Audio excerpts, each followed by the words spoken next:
মেয়েদের কি রান্না ছাড়া আবার দিন কাটে নাকি?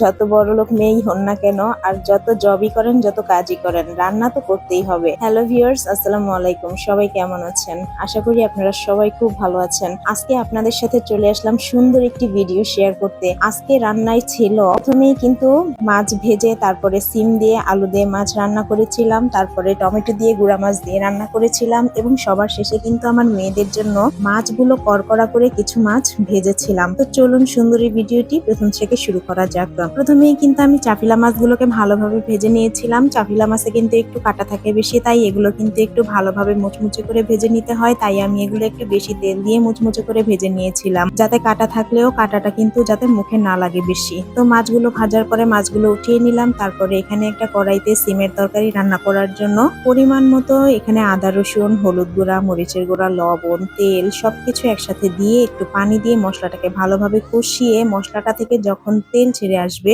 তখন কিন্তু আমি এখানে সিম আর আলু দিয়ে দিব, যেগুলো আমি আগে থেকেই ধুয়ে রেখেছিলাম। তারপরে এখানে কিছুটা টমেটো দিয়ে দিব। সিম দিয়ে আলু দিয়ে যখনই আমি মাছ রান্না করি না কেন এখানে কিন্তু অবশ্যই টমেটো দিই, কারণ টমেটো দিয়ে তরকারি খেতে খুবই ভালো লাগে আমার। এছাড়া আমার ফ্যামিলির সবাই এভাবে তরকারির সাথে টমেটো খেতে কিন্তু খুবই ভালোবাসে। তো এখানে তরকারিটা ভালোভাবে কষিয়ে নিয়েছিলাম। কষানোর পরে তারপরে এখানে ঝোলের জন্য পরিমাণ মতো পানি দিয়ে দিলাম। পরিমাণ মতো পানি দেওয়ার পরে যখন পানিটা একেবারে টেনে আসলো, তরকারিটা মাখামাখো হয়ে আসলো, দেখেন তরকারির ফাইনাল লুকটা, তখন কিন্তু আমার সিমের তরকারিটা হয়ে গেছে। তো সিমের তরকারিটা নামিয়ে নিলাম। এবার টমেটোর তরকারি রান্না করব। তার জন্য একটা প্যানে আগে থেকেই আমি তেল, তারপরে এখানে আদা রসুন, লবণ, হলুদের গুঁড়া, মরিচের গুঁড়া, তারপরে এখানে একটুখানি পানি দিয়ে মশলাটাকে ভালোভাবে কষিয়ে নিব।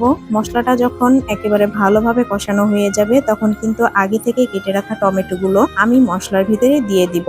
এভাবে কিন্তু টমেটো রান্না করলে আমার বাসার সবাই খেতে খুবই ভালোবাসে। জানি না আপনারা কে কিভাবে টমেটো রান্না করে খান, তবে অনেকে কিন্তু চাশনিও রান্না করে খায়। তবে আমার বাসায় চাশনি থেকে এভাবে গুঁড়া মাছ দিয়ে যদি টমেটোটা রান্না করি তাহলে সেটা কিন্তু সবাই অনেক মজা করে খায়। তো টমেটোটা যখন ভালোভাবে কষে আসবে তখন কিন্তু আমি এখানে ঝোলের জন্য পানি দিয়ে দিব। তারপর এখানে গুঁড়া মাছ আগে থেকেই ধুয়ে কুটে বেছে রেখেছিলাম, সেগুলো এখানে দিয়ে দিব। তারপরে কিন্তু এখানে আমি 3-4টা কাঁচামরিচ দিয়ে দিব, এবং আপনাদের বাড়িতে যদি ধনিয়া পাতা থাকে তাহলে অবশ্যই কিন্তু ধনিয়া পাতাটাও দিয়ে দিবেন। তরকারিটা খেতে কিন্তু খুবই মজা লাগে। তো একটু ঝোলঝোলি খায় এই টমেটোর তরকারিটা। তারপরে যখন ঝোলটা একটুখানি শুকিয়ে আসবে তখন কিন্তু টমেটোটা নামিয়ে আসবো। আর হ্যাঁ, সবার শেষে আমি কিন্তু আমার মেয়েদের জন্য কিছু গুঁড়া মাছ আর চাপিলা মাছ একেবারে কড়কড়া করে শুধু মরিচ, লবণ আর হলুদ দিয়ে ভেজে দিয়েছিলাম, কারণ ওরা কিন্তু তরকারির মাছ একেবারেই খেতে চায় না, আর তাই এভাবে মুচমুচে করে ভেজে দিয়েছিলাম। তো যাই হোক, কথা বলতে বলতে সুন্দর এই ভিডিওটি একেবারে শেষের পর্যায়ে চলে এসেছে। চলে আসবো নতুন কোনো ভিডিও নিয়ে নতুন কোনো সময়। সেই পর্যন্ত সবাই ভালো থাকুন। আল্লাহ হাফেজ।